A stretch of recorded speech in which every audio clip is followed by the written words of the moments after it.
kami dari kelompok 2 golongan 1. Di sini kami akan membahas mengenai penetapan kadar kalsium laktat dalam tablet dengan titrasi kompleksometri. Adapun anggota dari kelompok 2 yaitu Rosa, Indah, Rita, Indah, Trisna, dan Ita. Apa sih tujuan praktikum kali ini? Tujuan praktikum kali ini yaitu mampu memahami prinsip metode titrasi kompleksometri, mampu menentukan moralitas rata-rata di sodium edetat, dan yang terakhir mampu menetapkan kadar kalsium laktat dalam tablet dengan metode titrasi kompleksometri. Alat yang digunakan dalam praktikum ini yaitu aluminium foil, kertas perkamen, buret dan statif, pipet ukur, spatula, botol semprot, pipet tetes, batang pengaduk, marker dan stempler, gelas beker, gelas aloji, kaca analitik, bab filler, Erlenmeyer, dan labu ukur. Kemudian, bahan yang digunakan yaitu tablet kalsium laktat, larutan asam klorida, disodium edetat, serbuk CaCl2, NaOH, larutan amonia, indikator hitam ereofrom, magnesium sulfat, aquades, amonium klorida, dan trietanolamid. Pembuatan larutan Na2-EDTA. Sebelum dilakukan pembuatan, dilakukan perhitungan bahan yang akan digunakan. Dari perhitungan tersebut, didapatkan bahwa bahan yang digunakan yaitu 18,612 gram. Bersihkan neraca, timbang disodium edetat secara teliti dan catat. Sebagai catatan, jangan pernah mengambil lagi padatan yang sudah ditimbang dan mengembalikan ke dalam wadah bahan.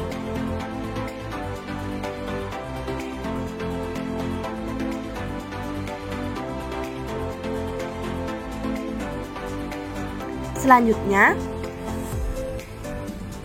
larutkan ke dalam gelas beker.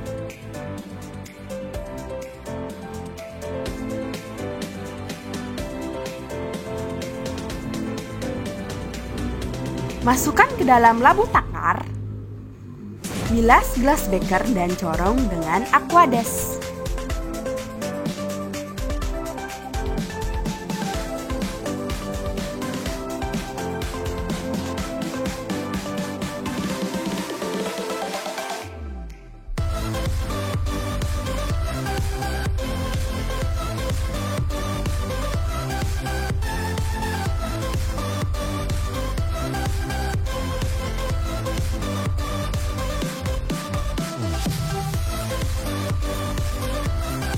Tambahkan aquades sampai sebelum tanda terang.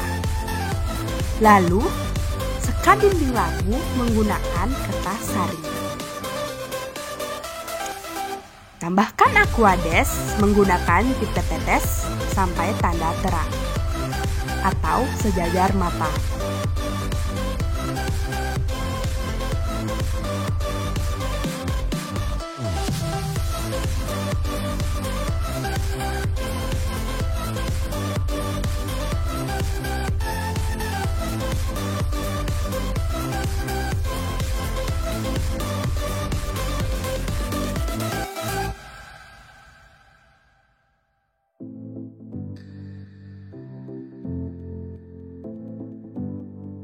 Lalu homogenkan.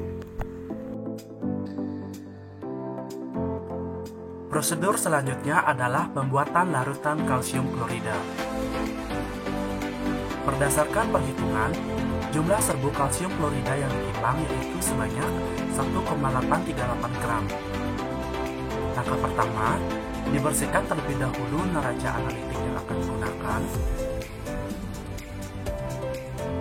Kemudian, disambungkan kepada arus listrik dan ditekan tombol on atau off pada timbangan. Setelah itu, untuk menimbang serbuk kalsium klorida digunakan gelas beker berukuran kecil. Dimasukkan ke dalam neraca analitik, kemudian ditara terlebih dahulu. Disiapkan serbuk kalsium klorida yang akan ditimbang. Kemudian, diambil dengan menggunakan spatula logam. Ditimbang secara perlahan-lahan sedikit demi sedikit apabila didapatkan bobot yang diinginkan sesuai perhitungan.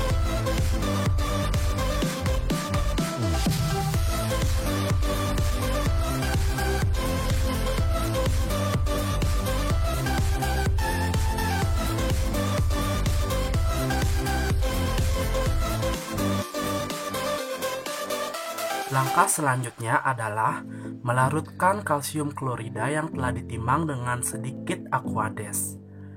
Kemudian, dihomogenkan dengan menggunakan batang pengaduk. Setelah dirasa larut, dipersiapkan labu ukur dan corong kaca. Kemudian, larutan kalsium klorida dimasukkan secara perlahan-lahan dengan bantuan batang pengaduk ke dalam labu ukur.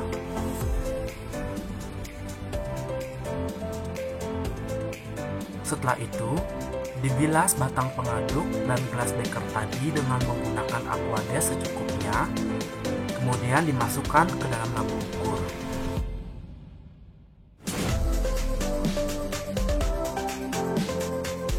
Kemudian, untuk mengisi kekurangan Aquades, ditambahkan secara perlahan dengan menggunakan motor semprot. Kemudian apabila pada dinding labu ukur terdapat gelembung-gelembung air, dapat dikeringkan atau dibersihkan dengan menggunakan tisu. Perhatikan jangan sampai tisu tersebut menyentuh larutan. Setelah itu, untuk menambahkan kekurangan larutan yang jumlahnya sedikit, dapat dilakukan dengan menggunakan pipet tetes. Masukkan tepat berada di tengah-tengah labu ukur secara perlahan hingga tanda batas dan didapatkan larutan sesuai dengan meniskus. Setelah itu ditutup labu ukur dan digojok hingga didapatkan larutan kalsium klorida yang benar-benar larut dan homogen. Prosedur selanjutnya adalah pembuatan larutan HCl 3 normalitas. Berdasarkan perhitungan, volume HCl 37% bobot per bobot yang dipipet yaitu sebanyak 6,26 ml. Pertama-tama, dipersiapkan terlebih dahulu alat dan bahan yang dibutuhkan untuk membuat larutan HCl. Dimasukkan sedikit Aquades ke dalam labu ukur.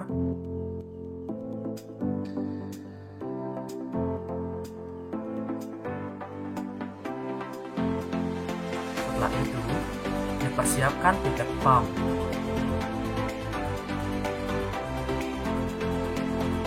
Pipet pump ini akan digunakan untuk mengambil larutan asam, yaitu larutan HCl 37%.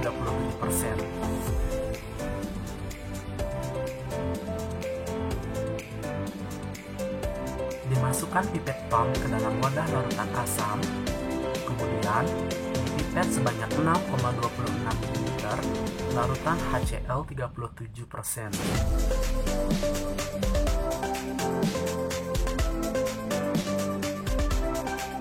Dipipet hingga tepat berada pada meniskus yang diinginkan.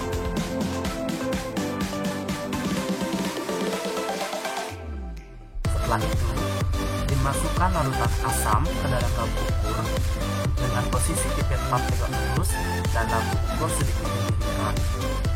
Dimasukkan secara perlahan melalui dinding leher labu ukur.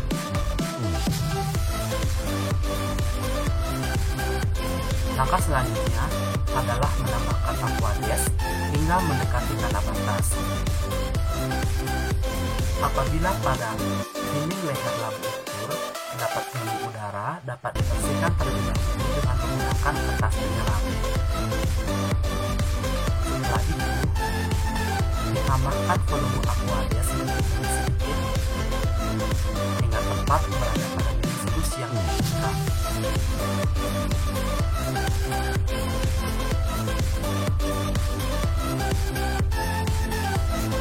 Kemudian ditutup labu ukur dan digosok menggunakan homogen.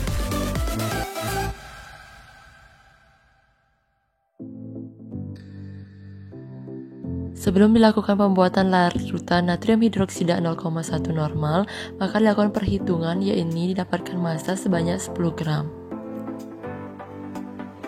Ditimbang serbuk natrium hidroksida di atas neraca analitik sebanyak 10 gram.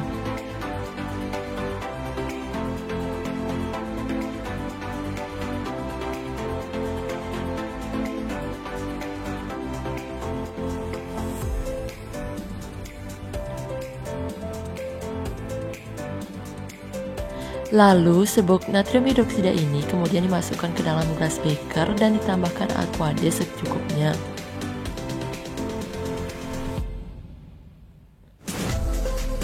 Kemudian aduk menggunakan batang pengaduk hingga homogen.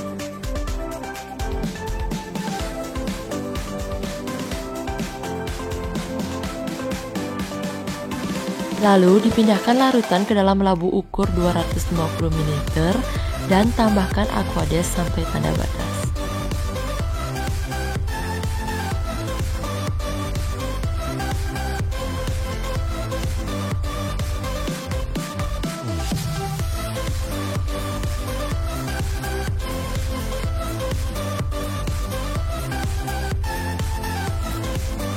Ketika mendekati tanda batas, dimasukkan larutan secara perlahan agar tidak melewati meniskus.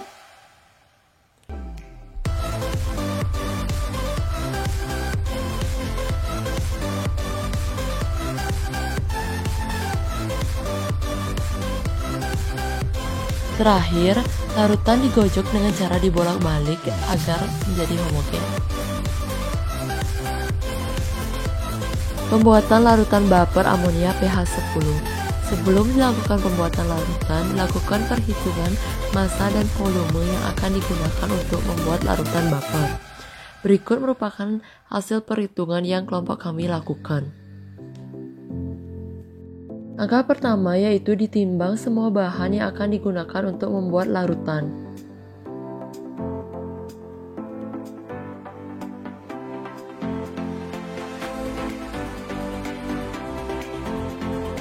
Pembuatan larutan pertama yaitu dilakukan dengan memasukkan larutan NH3 sebanyak 142,5 ml ke dalam gelas ukur.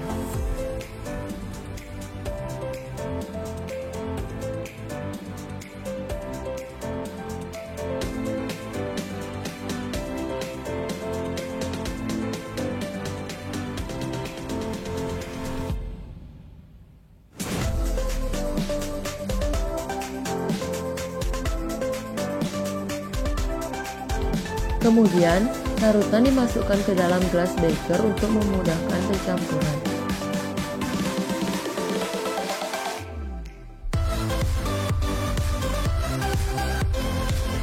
Selanjutnya, dimasukkan 16,875 gram NH4Cl ke dalam gelas beker.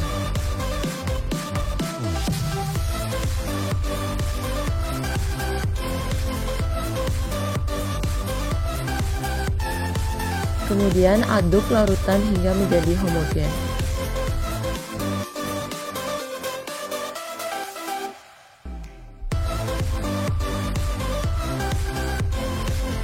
Langkah selanjutnya yaitu larutan dimasukkan ke dalam labu ukur.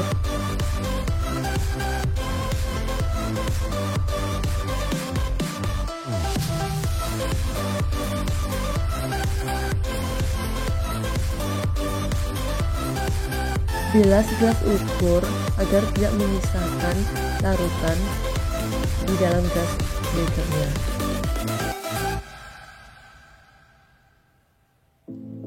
Selanjutnya, tambahkan aquade hingga tanda batas 900 ml.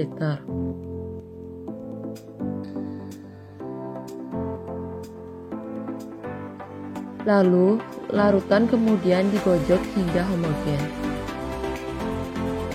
Selanjutnya dilakukan pembuatan larutan kedua dengan memasukkan 0,15 gram magnesium sulfat dan 0,23 gram disodium EDTA ke dalam gelas beker yang lain.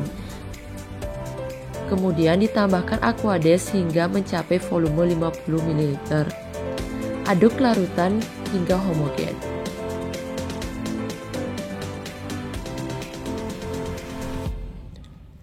Selanjutnya, dicampurkan larutan pertama dan kedua ke dalam labu ukur.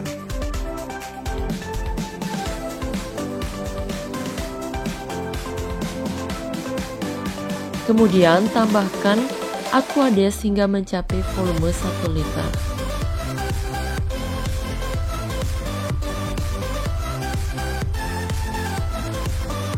Saat mendekati tanda batas, masukkan Aquades secara perlahan agar tidak melewati meniskus. Kemudian larutan digojok hingga homogen. Prosedur selanjutnya yaitu cara pembuatan larutan indikator hitam eriokrom. Sebelum pembuatan larutan dilakukan perhitungan di mana massa hitam eriokrom sebanyak 50 mg. Langkah pertama yaitu dilakukan penimbangan sebanyak 50 mg eriokrom hitam. Selanjutnya, ditimbang sebanyak 100 mg triethanolamin, kemudian campurkan hitam eriokrom ke dalam gelas beker, kemudian diaduk. Setelah itu, dimasukkan ke dalam botol reagen. Prosedur selanjutnya yaitu standarisasi di natrium EDTA. Langkah yang pertama yang dilakukan yaitu larutan kalsium klorida 0,1 normalitas dipepet sebanyak 10 ml dan dimasukkan ke dalam labu Erlenmeyer.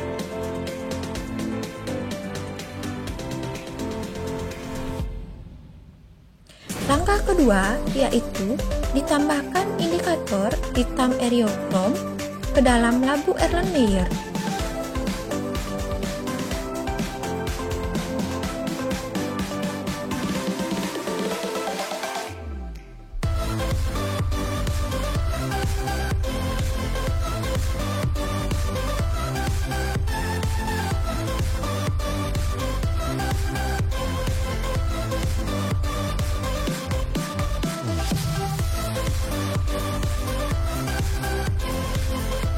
Kemudian kocok sebentar hingga indikator tercampur. Langkah selanjutnya yaitu ditambahkan beberapa tetes larutan buffer.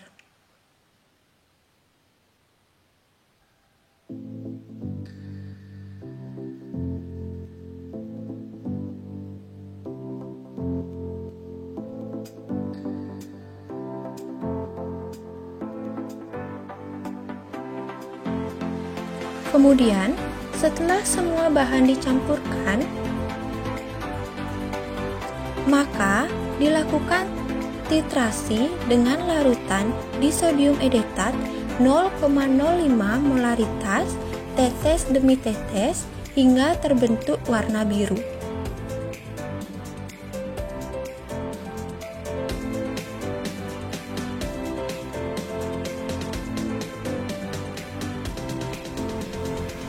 Setelah dilakukan titrasi, diperoleh volume di natrium EDTA yaitu yang pertama 9,6 ml, yang kedua 9,6 ml, dan yang ketiga 9,65 ml. Nah, perhitungan titrasi pertama diperoleh yaitu 0,052 molaritas, yang kedua yaitu 0,052 molaritas, dan yang ketiga 0,0518 molaritas. Kemudian dilakukan perhitungan molaritas rata-rata di natrium EDTA, hasilnya 0,0519 molaritas. Berdasarkan persentase SSD, maka presisinya dikatakan baik karena memenuhi persyaratan. Tahapan selanjutnya adalah penetapan kadar kalsium laktat. Langkah pertama yakni ditimbang tidak kurang dari 20 tablet kalsium laktat.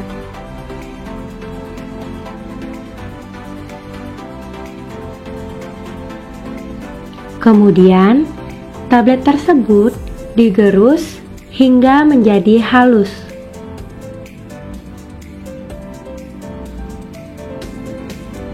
Selanjutnya, ditimbang dengan seksama sejumlah serbuk tablet tersebut menggunakan neraca analitik.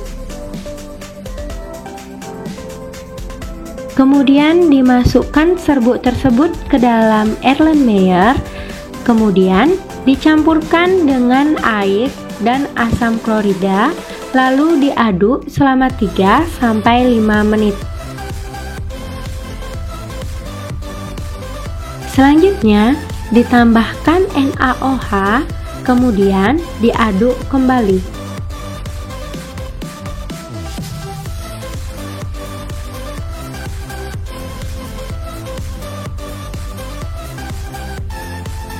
Langkah selanjutnya yakni ditambahkan buffer amonia pH 10 lalu diaduk hingga tercampur.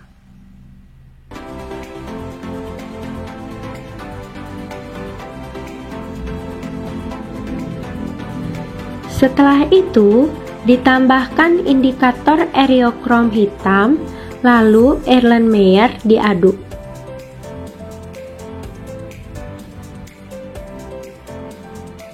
Nah, langkah selanjutnya ditambahkan dinatrium edetat melalui buret. Langkah titrasi ini diulang sebanyak 2 kali dan dicatat volume titrasi.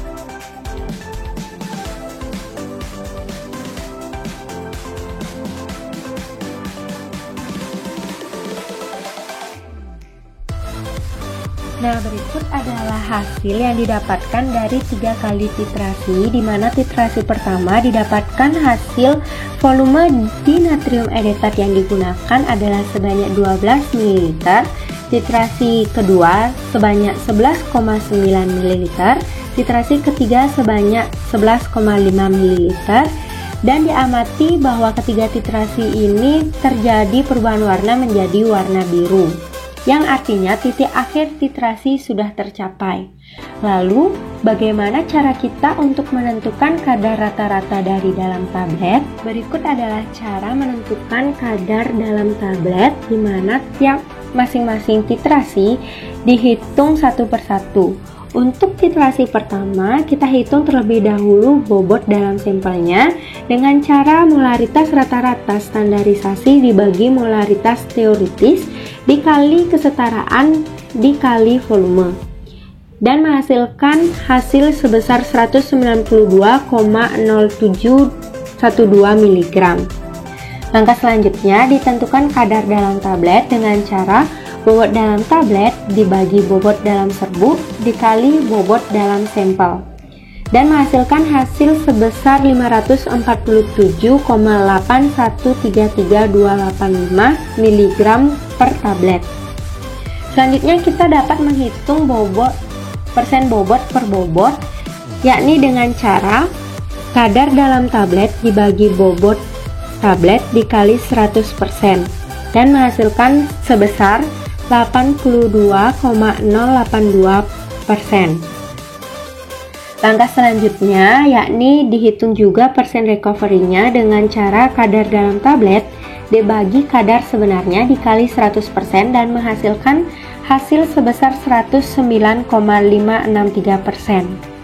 Nah, dengan cara yang sama dihitung juga untuk titrasi 2 dan titrasi 3. Setelah didapatkan hasil untuk titrasi kedua dan titrasi ketiga, kita dapat menghitung kadar rata-rata dalam tablet, yakni didapatkan sebesar 548,799 mg, dan kadar persen bobot per bobot rata-rata dalam tablet sebesar 82,2297% bobot per bobot, dan juga kadar persen recovery rata-rata dalam tablet yakni sebesar 109,7599%.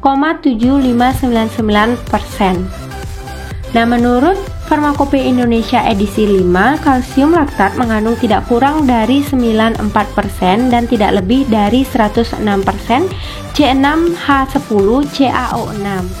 Nah, setelah dianalisis, ternyata hasil praktikum ini belum memenuhi persyaratan. Sekian video dari kelompok kami, terima kasih.